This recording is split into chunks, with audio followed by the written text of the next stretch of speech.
তো হ্যালো বন্ধুরা, welcome to cruising with সংগ্রাম। আর আমি সংগ্রাম, আর আজকে আমি নিয়ে চলে এসেছি আরো একটি নতুন ভিডিও। তো আজকের ভিডিওটা হতে চলেছে খুবই গুরুত্বপূর্ণ, কারণ আজকের ভিডিওতে আমি এক্সপ্লেন করতে চলেছি যে একটা জাহাজে কাজে কিভাবে জয়েন করবে, কিংবা ক্রুজ শিপ যেগুলো আছে, যেগুলো মানে প্যাসেঞ্জার জাহাজ আছে, বা যে কোনো কার্গো শিপ আছে। তো যে কোনো শিপে জয়েন করতে গেলে মানে কি কি লাগবে বা কিভাবে অ্যাপ্লাই করবে, সে সমস্ত কিছু আজকে আমি এক্সপ্লেন করতে চলেছি। তো ভিডিওটা হতে চলেছে খুবই গুরুত্বপূর্ণ, আর ভিডিওটা কেউ স্কিপ না করে আমি চাইবো সবাইকে যে পুরো ভিডিওটা দেখার জন্য, কারণ আমি পার্ট বাই পার্ট এক্সপ্লেন করতে চলেছি কত টাকা কি খরচা হবে ক্রুজে জয়েন করতে গেলে, কত টাকা কি লাগবে, কত টাকা ইনভেস্ট করতে হবে, এজেন্সিকে কত টাকা দিতে হবে, বা কোন এজেন্সির মাধ্যমে তুমি যে জয়েন করবে জাহাজে।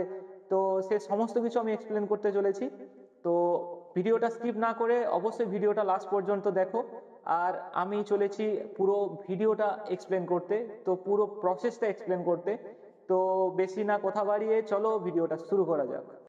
ওকে, তো বন্ধুরা, তো প্রথমত বেসিক্যালি জাহাজে জয়েন করতে গেলে যেটা লাগবে, আমি যেহেতু বেসিক্যালি একটা প্যাসেঞ্জার জাহাজে আছি, তাই আমি প্যাসেঞ্জার জাহাজের উপরে একটু আমার বেশি নলেজ আছে।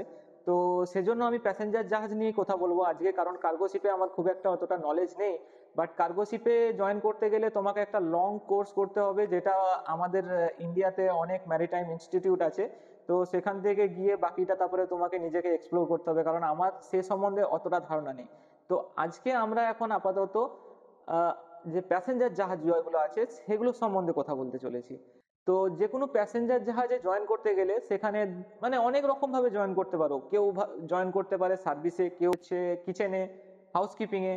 তাছাড়া এখানে তো ফ্রন্ট অফিস নেই, এখানে আছে গেস্ট সার্ভিসেস, যেটা ফ্রন্ট অফিসের কাজ করে। তো যে কোনো ডিপার্টমেন্টে জয়েন করতে গেলে তোমাকে মাস্ট থাকতেই হবে 1 থেকে 2 বছরের এক্সপিরিয়েন্স যে কোনো 5 স্টার হোটেলে।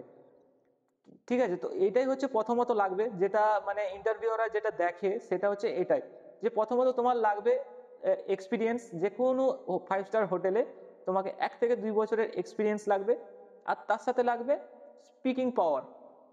তুমি যদি ইংলিশে কথা বলতে নাও ভালোভাবে পারো, তাও তুমি যদি একটু তার সঙ্গে, যে তোমাকে র্যাপিড ফায়ার কোশ্চেন গুলো হয়, মানে তোমাকে যখন কোশ্চেন করবে তুমি যেগুলো অ্যান্সার করবে, তো সেই ক্ষেত্রে তুমি যেমন থেমে না যাও, তোমাকে মানে তার কোশ্চেনের অ্যান্সারটা তুমি যেমন দিতে পারো, সেটুকু তোমার মধ্যে আহ, মানে বলার ক্ষমতা থাকতে হবে। তো তবেই তুমি মানে ইন্টারভিউয়ারকে খুশি করতে পারবে, তোমার ইংলিশ কমিউনিকেশনে তুমি ফেল হবে না। তো এই দুটো জিনিস মাস্ট লাগবে, একটা হচ্ছে ইংলিশ কমিউনিকেশন, ঠিক আছে, আর আরেকটা হচ্ছে যে যে কোনো 5 স্টার হোটেলে 2 থেকে 3 বছরের এক্সপিরিয়েন্স। ঠিক আছে, তো এই দুটো হচ্ছে মাস্ট, এই দুটো হচ্ছে লাগবে। তো এটা হলো কি কি লাগবে তোমার হচ্ছে একটা জাহাজে কাজের জন্য অ্যাপ্লাই করতে গেলে। তো চলো এরপরে দেখা যাক যে কিভাবে অ্যাপ্লাই করব আমি জাহাজে। তো বন্ধুরা, জাহাজে কাজে অ্যাপ্লাই করার 2 থেকে 3 ধরনের পদ্ধতি হয়। তো আমার যেটা প্রথমত যেটা আমার বেস্ট লাগে সেটা হচ্ছে যে তুমি যে এজেন্সিগুলো আছে সেই এজেন্সির ফাঁদে পড়ো না। কারণ অনেক এজেন্সি আছে যারা বলবে আমাকে 2 লাখ টাকা 3 লাখ টাকা দাও, আমি তোমার জাহাজে কাজের ব্যবস্থা করে দেবো। কিন্তু এইসব এজেন্সি বেশিরভাগ ক্ষেত্রেই ফ্রড হয়। কারণ আমি এটা বলছি না যে হ্যাঁ সব সময় এগুলো কি ফ্রডই হয়, না। সবসময় হয়তো হয় না, কারো কারো হয়তো অনেক মানে ভালো সোর্স থাকে, তো তারা জাহাজে কাজে জয়েন করিয়ে দিতে পারে। কিন্তু বেশিরভাগ ক্ষেত্রে এরা কি হয়, এগুলো ফ্রড হয়। তারা পয়সা নিয়ে কিন্তু তারা চলে যায়, সে সমস্ত এজেন্সিগুলো তোমার কাজের মানে ব্যবস্থা করে দিতে পারবে না বলতে গেলেই চলে। এখানে 90% মানে মানে ফ্রড হয়, আর 10% এটা ওয়ার্কস করে। তো আমি বলবো সবসময় একটা বিশ্বস্ত প্রতিষ্ঠানে যেতে, যেমন কি যে মানে ক্রুজ গুলো হয়, যে কোম্পানির ক্রুজ, সেই কোম্পানির এক একটা অফিস থাকবেই। মানে আমাদের ইন্ডিয়ার কথা বলছি, তো আমাদের ইন্ডিয়াতে মানে যে সমস্ত বাইরে ক্রুজ গুলো চলে, প্রত্যেকটা ক্রুজের অফিস আমাদের ইন্ডিয়াতে আছে, স্পেশালি ইন দা মুম্বাই। তো মুম্বাইতে বেশিরভাগ যে ক্রুজ চলে, সেই ক্রুজের বাইরে মানে আমাদের ইন্ডিয়ার বাইরে যে সমস্ত ক্রুজ চলে, সেই ক্রুজের এক একটা অফিস আমাদের ইন্ডিয়াতে আছে। যেমন কি আমাদের ওখানে মুম্বাইতে আছে তো কার্নিভাল সাপোর্ট সার্ভিস ইন্ডিয়া, যেটা হচ্ছে একটা ভালো এজেন্সি, যেটার আন্ডারে 4 থেকে 5টা ক্রুজ লাইন কাজ করে। ঠিক আছে, যে কার্নিভাল সাপোর্ট সার্ভিস ইন্ডিয়া, সিএসএসআই, এটার হচ্ছে শর্ট ফর্ম। তো সিএসএসআই মুম্বাই। তো এই যে এজেন্সিটা আছে, এই এজেন্সিতে মানে 5টা শিপের কোম্পানি এদের সাথে যুক্ত আছে। তো এরা কি করে, এই এজেন্সির থেকে মানে ছেলে নিয়ে এই 5টা শিপেতে ডিস্ট্রিবিউট করে। তো যে 5টা শিপেতে ডিস্ট্রিবিউট করে তার মধ্যে আছে প্রিন্সেস, তার মধ্যে আছে পিএনও, তার মধ্যে আছে হল্যান্ড আমেরিকা, আর তার মধ্যে আছে কোস্তা। তো এই ধরনের যে শিপগুলো হয়, তো এই শিপগুলোতে যদি কাজে জয়েন করতে যাও, তাহলে হচ্ছে মুম্বাই সিএসএসআই হচ্ছে একটা বেস্ট প্লেস যেখান থেকে তুমি খুব জলদি প্লেসমেন্ট পাবে। তো এটাই হচ্ছে একমাত্র সংস্থা যেখান থেকে তুমি মানে বিনা খরচে কোনো টাকা পয়সা খরচা করতে হবে না, তুমি ডাইরেক্টলি ক্রুজে জব পাওয়ার চান্স 100%। ঠিক আছে, এরপরে তো বাকিটা তোমার নিজের উপরে, ইন্টারভিউ এর উপরে। ঠিক আছে, তো এখন আমি বাকি এটা ছাড়াও এমএসসি আছে, আরো অন্যান্য যে সমস্ত ক্রুজের মানে ক্রুজ লাইন আছে, তাদেরও এক একটা নিজস্ব অফিস আছে। তো সেক্ষেত্রে এদের দুভাবে অ্যাপ্লাই করা যায়। একটা হচ্ছে তুমি এদেরকে মানে এদের ওয়েবসাইটে গিয়ে অ্যাপ্লাই করলে, তো এরা তোমাকে মেল পাঠাবে কি তোমার এই ডেটে ইন্টারভিউ আছে, তুমি ইন্টারভিউ দেওয়ার জন্য এদের অফিসে যেতে হবে। আরেকটা ভাবে কিভাবে হয়, যখন এদের স্টাফের প্রয়োজন হয়, তো তখন এরা কি করে এক একটা ইনস্টিটিউটে যায়, যেমন কি বড় বড় যেই হোটেল ম্যানেজমেন্ট কলেজগুলো আছে, আইআইএইচএম বলো কিংবা যে সমস্ত বড় বড় কলেজগুলো আছে, তো এরা সেই কলেজে গিয়ে সেখান থেকে ওয়াক ইন ইন্টারভিউ করে। তো সেখানে ওয়াক ইন ইন্টারভিউ করে, সেখান থেকে তারা কিছু স্টাফ সিলেক্ট করে, আর তারা বলে যে ঠিক আছে তোমরা আসো ইন্টারভিউয়ের জন্য তার পরের দিন। তো এই হলো ইন্টারভিউয়ের ব্যাপার। ঠিক আছে, তো কিভাবে অ্যাপ্লাই করবে, তো এই দু ধরনের অ্যাপ্লাই করা যায়। যেটা বললাম, প্রথমত তুমি ওদের ওয়েবসাইটে গিয়ে ওদের যেই পেজ আছে ওই পেজে গিয়ে তুমি নিজের সমস্ত কিছু ডিটেলস আপলোড করলে ওখানে, দিয়ে ওখানে তুমি অ্যাপ্লাই করলে একটা কাজের জন্য, তো ওরা তোমাকে ডাকবে, বলবে যে ইন্টারভিউয়ের জন্য এই দিনে আসো ইন্টারভিউয়ের জন্য। আর তাছাড়া এদের ফেসবুক পেজ আছে, ইনস্টাগ্রাম পেজ আছে, যেখানে এরা পোস্ট করতে থাকে ভ্যাকেন্সি অ্যাভেলেবেল থাকলে, কি এই সময় আমাদের ভ্যাকেন্সি অ্যাভেলেবেল আছে, তো তোমরা ডাইরেক্টলি আমাদের অফিসে আসো, এসে ইন্টারভিউ দাও। সিলেক্ট হয়ে গেলে তোমার 1 বছর লেগে যায় ভাই, সত্যি বলতে 1 বছর প্রায় লেগে যায় তোমার ডকুমেন্টস রেডি করতে। তো সেই 1 বছর মধ্যে তুমি জাহাজে জয়েন করতে পারবে যদি তুমি সিলেক্টেড হয়ে যাও। আর একবার সিলেক্টেড হয়ে গেলে ক্যান্সেল হয় না এটা। ঠিক আছে, ক্যান্সেল হয় না। এবার তোমার যদি মানে কোনো সমস্যা থাকে ডকুমেন্টসে, তখন এটা সাপোজ এটা ক্যান্সেল হয়ে যায়, নাহলে কোনো চান্স নেই এটা ক্যান্সেল হয়ে যায় একবার যদি সিলেক্ট হয়ে যাওয়ার পরে। তো মানে এই হচ্ছে মেন প্রসেস। আর যে সিলেক্টেড হয়ে যাওয়ার পরে এর একটা লম্বা প্রসেস আছে। তার আগে আমি বলি যে ইন্টারভিউ কিরকম হয়। ইন্টারভিউ, তো ইন্টারভিউ যেটা হয় সেটা বেসিক্যালি তোমার পাস্ট যেখানে তুমি কাজ করেছো সেটার উপর ডিপেন্ড করে। তো মোটামুটি এখানে 3 থেকে 4 রাউন্ডের ইন্টারভিউ হয়। তো প্রথম রাউন্ড যেটা হয় সেটা হচ্ছে ডকুমেন্টস চেক। তোমার যে সমস্ত ডকুমেন্টস আছে সেই সমস্ত ডকুমেন্টস চেক হবে। যেমন কি তুমি তোমার ইন্ডিয়ান পাসপোর্ট মাস্ট, যেটা প্রথমে ওরা চেক করবে, ইন্ডিয়ান পাসপোর্ট। ইন্ডিয়ান পাসপোর্ট থাকতেই হবে। আর তার সাথে তারা চেক করবে যে তুমি যেই যেই হোটেলে কাজ করেছো সেই হোটেলে কতদিন কাজ করেছো, সেই হোটেলের জয়নিং লেটার, আর তার সাথে pay slip, last pay slip. তো মানে সেখান থেকে ওরা আইডিয়া করতে পারবে যে তুমি হোটেলে কতদিন কাজ করেছো।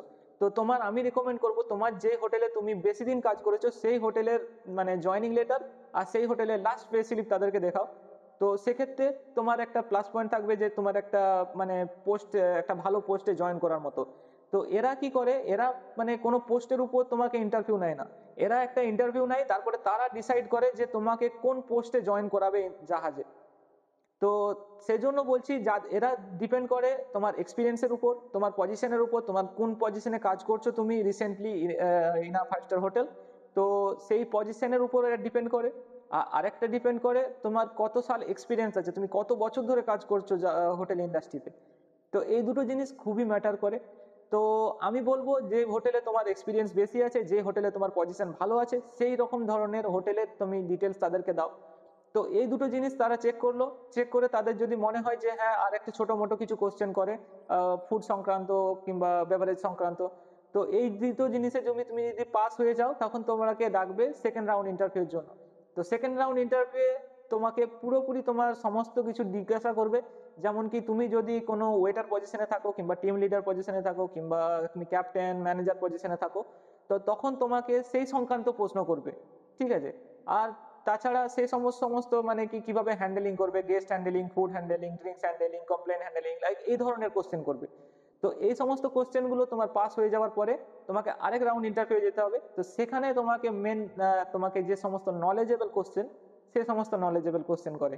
যেমন কি মানে ওয়াইনের নাম, ওয়াইনের কান্ট্রি, ওয়াইনের গ্রেপস, তাছাড়া মানে যে সমস্ত মানে মানে পাস্তা হয় পাস্তার নাম, লেটুসের নাম, চিজের নাম, তো এই ধরনের মানে বেসিক্যালি কন্টিনেন্টাল ফুডের উপরে বেসিক্যালি মানে কোশ্চেন গুলো থাকে। আর এই সমস্ত কোশ্চেন যদি তুমি ক্লিয়ার করতে পারো এই রাউন্ডটা, তাহলে তোমাকে তার পরের রাউন্ডে যেতে হবে, যেটা হচ্ছে মার্লিন টেস্ট বা ইংলিশ টেস্ট। তো এই যে রাউন্ডটা আছে, এই রাউন্ডটা তোমাকে একটা কম্পিউটারের সামনে বসিয়ে দেবে, যেখানে কম্পিউটারে 100টা কোশ্চেন আসবে। সেই 100টা কোশ্চেনের মধ্যে তোমাকে 70টা কোশ্চেন, মানে 70 হচ্ছে পাস মার্ক, মানে 70টা কোশ্চেন তোমাকে কারেক্ট অ্যান্সার দিতেই হবে, তবে তুমি পাস। আর এই মার্লিন টেস্ট পাস করে গেলেই তুমি জাহাজে সিলেক্ট হয়ে যাবে। তো এই মার্লিন টেস্ট পাস হয়ে যাওয়ার পরে তোমাকে ওরা ডাকবে, ডেকে তোমাকে একটা মানে অফার লেটার দেবে, যেটা হচ্ছে তোমার মানে এটা মানে পার্মানেন্ট অফার লেটার না, এটা একটা ওরা অফার লেটার দেবে, যেটা হচ্ছে তোমাকে যে হ্যাঁ তুমি সিলেক্টেড বলে একটা অফার লেটার দেবে, আর তোমাকে একটা অ্যাপ্রক্স স্যালারি দেবে। ঠিক আছে? তার 1 মাসের মধ্যে তোমাকে মানে একটা মেল পাঠাবে, যেটাতে লেখা থাকবে কমসে কম 10টার মতো ডকুমেন্টস। ঠিক আছে? 10টা না, ওটা কমসে কম 6টা থেকে 7টা ডকুমেন্টস থাকে, মানে যেগুলো তোমাকে জোগাড় করতে হবে, মানে যেগুলো তোমার কাছে নেই। বাকি যে ডকুমেন্টস গুলো আছে, বাকি 4টে-5টা ডকুমেন্টস যেগুলো তোমার কাছে অবশ্যই আছে আর কি, যেমন কি তোমার পাসপোর্ট, যেটা তোমার কাছে অবশ্যই আছে। আর মানে এই সমস্ত ডকুমেন্টস যেগুলো আছে, সেগুলো ছাড়াও তোমাকে 6টা ডকুমেন্টস তোমাকে রেডি করতে হবে, যেগুলো তোমার কাছে নেই। তো একবার জাহাজে সিলেক্ট হয়ে যাওয়ার পরে তো তারপরে আসে ডকুমেন্টসের পার্ট। তো চলো এখন আমরা যাই ডকুমেন্টসের পার্টে, কি কি ডকুমেন্টস লাগবে, আর কত দিন টাইম লাগবে, আর কত টাকা খরচা হবে ডকুমেন্টস গুলো রেডি করতে। তো চলো বন্ধুরা, এখন আমরা সেখানে যাই। তো বন্ধুরা না, চলো আমরা এখন দেখে নিই যে কি কি ডকুমেন্টস লাগবে যদি ক্রুজের কাজে সিলেক্ট হয়ে যাও। তারপর তো প্রথমত লাগবে সিফেয়ার মেডিকেল সার্টিফিকেট। তো যে সিফেয়ার মেডিকেল সার্টিফিকেটটা হচ্ছে, তো এই সিফেয়ার মেডিকেল সার্টিফিকেটটা হচ্ছে তোমার যে কোনো তুমি ক্লিনিক থেকে গিয়ে নিলে হবে না, এটার জন্য স্পেশালি ক্লিনিক হয়। তো সেখান থেকে গিয়ে তোমাকে যে ম্যারিটাইম মেডিকেল কনসালটেন্সি হয়, সেই কনসালটেন্সি থেকে নিয়ে তোমাকে এই যে সিফেরার মেডিকেল সার্টিফিকেটটা হয়, তো এই সিফেরার মেডিকেল সার্টিফিকেটটা তোমাকে নিতে হবে। তো প্রথমত মেডিকেল সার্টিফিকেট, তারপরে লাগবে তোমাকে এসটিসিডব্লিউ সার্টিফিকেট। এবার যদি বলো যে এসটিসিডব্লিউ সার্টিফিকেট কোথায় পাবো, তো এসটিসিডব্লিউ সার্টিফিকেটের জন্য অনেক ম্যারিটাইম ইনস্টিটিউট আছে, যেখান থেকে তোমাকে মেডিকেল মানে এসটিসিডব্লিউ সার্টিফিকেটটা মানে পেয়ে যাবে। 3 নম্বরে লাগবে ইন্ডিয়ান সিডিসি। তো এটা এক ধরনের জাহাজের পাসপোর্ট বলতে গেলেই চলে। তো তুমি যতবার জাহাজে যাবে, যতবার জাহাজে সেলিং করবে, ততবার এটার মধ্যে স্ট্যাম্প লাগাবে, আর কোন ডেট থেকে কোন ডেটে সেলিং করেছো এটাও মানে সেটাও লেখা থাকবে তার মধ্যে। তো এক ধরনের জাহাজের পাসপোর্ট বলতে গেলেই চলো সিডিসি। তো এই সিডিসিটা কখন পাবে, যখন তোমার মেডিকেল থাকবে, যখন তোমার এসটিসিডব্লিউ থাকবে, তখন তুমি এই সিডিসিটা পাবে। তো সিডিসির পরে আসবে ইন্ডিয়ান পাসপোর্ট, যেটা প্রথমেই থাকতেই হবে, ইন্ডিয়ান পাসপোর্ট তো লাগবেই।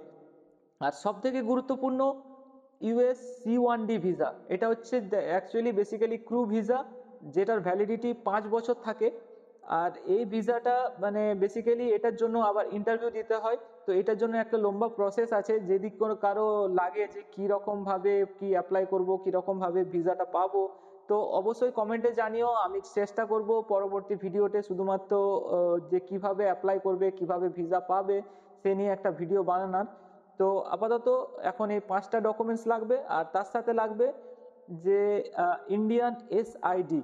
তো এটা অতটা জরুরি না, কারণ এটা তোমার পরবর্তী ক্ষেত্রে তুমি যদি কোনো ডকুমেন্টস রিনিউ করাতে চাও, তখন এটা তোমাকে হেল্প করবে, যেটা হচ্ছে একটা আইডেন্টি কার্ডের মতো। সেই কার্ডেতে তোমার সমস্ত কিছু ডিটেলস দেওয়া থাকবে। তো বেসিক্যালি এই 5টা ডকুমেন্টস তোমার লাগবে, যেটার মধ্যে আছে medical, STCW, Indian CDC, Indian passport and US C1D visa. এই 5টা ডকুমেন্টস মাস্ট যে কোনো জাহাজে জয়েন করতে গেলে লাগবেই। তো চলো এখন বলি যে কত টাকা খরচা হবে এই ডকুমেন্টসগুলো বার করতে, আর কতদিন টাইম লাগতে পারে। তো চলো বন্ধুরা, সিফেয়ার মেডিকেল সার্টিফিকেট, যেটা টাইম লাগবে 7 থেকে 8 দিন, আর তার সাথে 3000 টাকা, মানে আমি যে টাইমিংটা বলছি এটা কিন্তু অ্যাপ্রোম্যাক্স। ওকে? তো আর তার সাথে লাগবে 3000 টাকার মতো খরচা হবে এখানে। আর যদি এসটিসিডব্লিউ সার্টিফিকেট বের করতে চাও, তাহলে সেটা টাইম লাগবে মোটামুটি 15 দিন থেকে 1 মাস, আর যেটার খরচা হবে প্রায় 20,000 টাকার মতো। মানে 20,000 টাকার মতো আমি বলছি, এটা অ্যাপ্রোক্স। ঠিক আছে? কারো কাছে হয়তো বেশিও লাগতে পারে, কারো ক্ষেত্রে হয়তো কমই লাগতে পারে, এটা ইনস্টিটিউটের উপর ডিপেন্ড করছে, যে ইনস্টিটিউট থেকে তুমি করবে এই কোর্সটা। আর তার সাথে লাগবে ইন্ডিয়ান সিডিসি। তো ইন্ডিয়ান সিডিসি মোটামুটি 20 থেকে 30 দিনের জন্য লাগবে, মানে 30 দিনের মতো লাগবে এটা মানে নিজের কাছে আসতে। আর এটার যে খরচা হয় সেটা হচ্ছে 700 টাকার মতো। তো তো 700 টাকার মতো খরচা। এটা তোমাকে অনলাইনে অ্যাপ্লিকেশন করতে হবে আর এটা তোমার পোস্টের মাধ্যমে বাড়িতে আসবে। আর ইন্ডিয়ান পাসপোর্ট তো সবারই কাছে আছে। যদি কারো কাছে না থাকে তাহলে এটা মোটামুটি ১ মাসের মতো টাইম লাগবে। এখন তো সবারই মানে যে সমস্ত নিজেদের এলাকা সেখান থেকে তুমি পাসপোর্ট বানিয়ে নিতে পারবে। আর এটা ডিপেন্ডস করছে তোমার উপর, তুমি যত পেজের পাসপোর্ট নিবে সেরকম তোমার কাছে খরচা হবে। আর তার সাথে লাগছে ইউএস সি-1 ভিসা, যেটা হচ্ছে মেইন গুরুত্বপূর্ণ, যেটার জন্যে মোটামুটি প্রায় ২০ থেকে ২৪,০০০ টাকার মতো খরচা হবে তো অ্যাপ্লিকেশনের জন্য। আর এই পয়সাটা রিফান্ডেবল না। যদি তোমার কোনো কারণে ভিসা ক্যানসেল হয়ে যায় কিন্তু তুমি পয়সা রিফান্ড পাবে না ৳১ টাকাও। তো এই ছিল মোটামুটি ডকুমেন্টস, ঠিক আছে? আর যদি কারো কিছু জানতে থাকে যে কি রকম কি আরো কিছু লাগবে কিনা, তাহলে অবশ্যই কমেন্টে জানিও। আর তাছাড়া আমাকে অবশ্যই মেসেজ করতে পারো। আমার Facebook আইডিতে মেসেজ করতে পারো। আমার WhatsApp নাম্বারও দেয়া আছে। আমার WhatsApp নাম্বারে মেসেজ করতে পারো। তো আমি অবশ্যই চেষ্টা করব যে তোমাদেরকে হেল্প করার।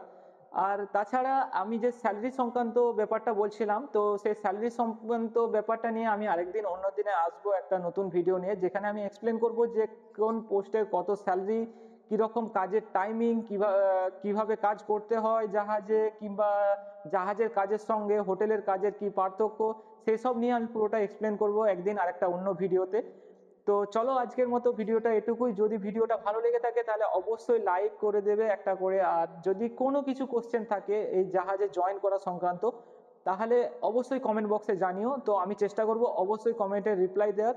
আর যদি কারো কিছু মানে আরো জানতে ইচ্ছা থাকে যে এই বিষয়ে যদি আরো অন্য কিছু জানার ইচ্ছা থাকে, সেটাও কমেন্ট বক্সে জানিও। আমি পরবর্তী ভিডিওতে সেটাও এক্সপ্লেন করার চেষ্টা করব। তো আজকের মতো এটুকুই। চলো দেখা হচ্ছে আবার অন্য কোনো ভিডিওতে। তো টাটা, বাই বাই।